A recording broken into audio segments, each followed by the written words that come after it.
Part 6: Alliances and Deceptions. The journey to Kaora's lair was grueling.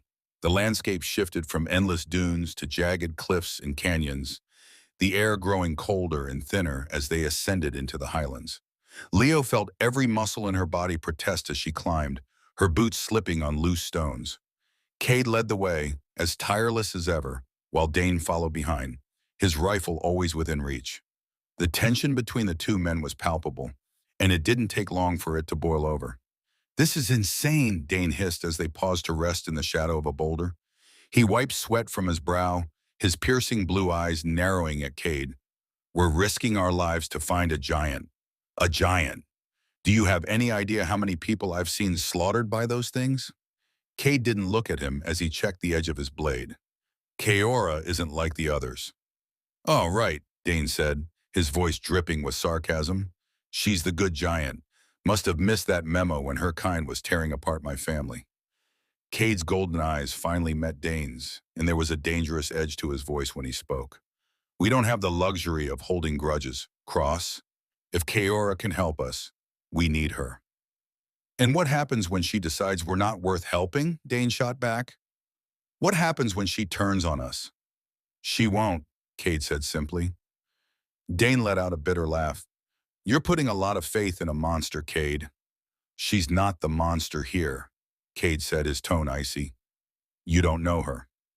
"And you don't know her like you think you do," Dane growled, stepping closer. "For all we know, this could be a trap." Leo, who had been sitting silently on a rock, finally snapped.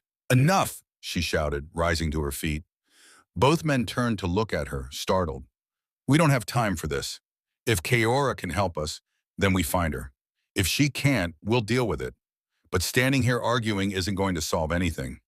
Cade and Dane exchanged a long, tense look before Cade finally nodded. "She's right. Let's move." The canyon grew narrower as they pressed on, the walls rising high above them and blocking out most of the sunlight. The air was heavy here, thick with an unnatural tension that made Leo's skin crawl. She felt like they were being watched, though every time she turned to look, there was nothing there but shadows. "Stay alert," Cade said quietly, his voice barely above a whisper. "We're close." "How do you know?"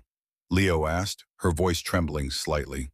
Cade glanced at her, his expression unreadable. "I can feel her." Before Lio could press him further, a low rumble echoed through the canyon. It wasn't the sound of footsteps or the shifting of rocks. It was a voice. Deep and resonant, it seemed to come from everywhere at once.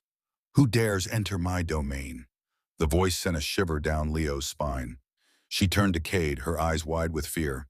He didn't seem surprised, though his grip on his blade tightened. "We're here to talk, Kaora," he called out, his voice steady. "We need your help."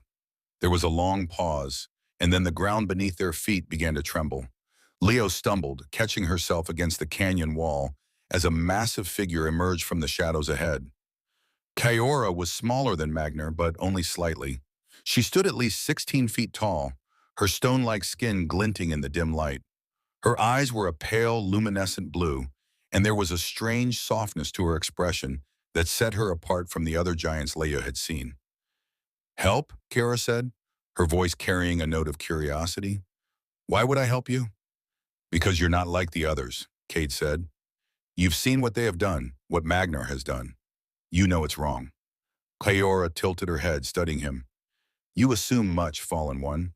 What makes you think I haven't feasted on humans myself?" Cade didn't flinch. "If you had, you wouldn't still be here. You would have joined Magnar's war."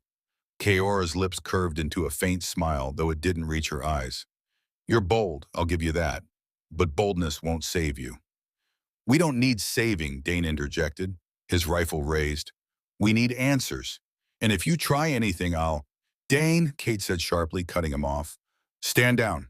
Kaora's gaze shifted to Dane, her expression unreadable. "You've lost much, haven't you?" she said softly. "I can see it in your eyes." Dane's jaw tightened, but he said nothing. Kaora turned her attention back to Cade. "You say you need my help. Tell me why I shouldn't crush you where you stand."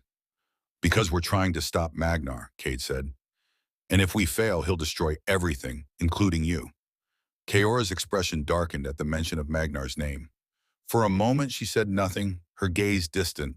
Then she let out a heavy sigh, the sound rumbling through the canyon. "Follow me," she said finally, turning and disappearing into the shadows.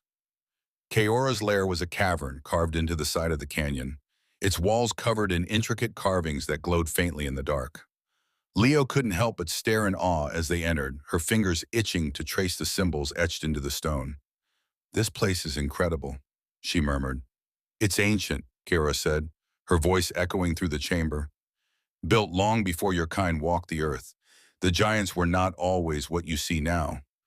We were once more." "What happened?" Leo asked, unable to hide her curiosity. Kaora's expression grew somber. "We forgot ourselves. We became something twisted, something monstrous. And now we are cursed to walk this earth as shadows of what we once were." Leo felt a pang of sympathy for the giant, but before she could respond, Kaora turned to Cade. "You said you needed answers. Speak." Cade stepped forward, unrolling one of the ancient scrolls.